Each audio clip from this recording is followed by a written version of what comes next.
স্ত্রীর যোনিপথ নেই, প্লাস্টিক সার্জারির মাধ্যমে তা প্রতিস্থাপনের চেষ্টা করা হয়েছিল, কিন্তু সফল হয়নি।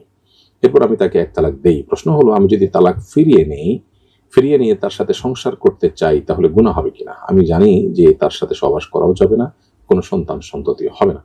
উত্তর হলো হ্যাঁ, এটি জায়েজ আছে। আপনি তাকে যদি এক তালাক দেওয়ার পর ফেরত নিতে চান বা পুনরায় সংসার করতে চান, সে সুযোগ আছে।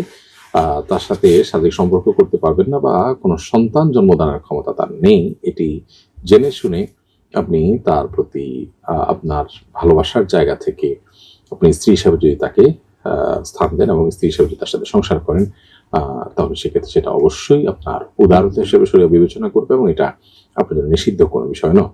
স্বামী স্ত্রী হিসাবে বৈবাহিক সম্পর্ক করার জন্য সহবাসে সক্ষম হতে হবে এরকম কোনো শর্ত নেই। তবে হ্যাঁ, আপনার নিজের চরিত্র হেফাজত করার বিষয়টি আপনাকে অবশ্যই নিশ্চিত করতে হবে। যদি সেখানে কোনো ল্যাকিংস তৈরি হয়, তাহলে সেক্ষেত্রে আপনি প্রয়োজনে আরেকটি বিয়ে করবেন, কিন্তু এই স্ত্রীকে আপনি স্ত্রী হিসেবে গ্রহণ করতে শরীয়ত দৃষ্টিকোণ থেকে কোনো বাধা নেই।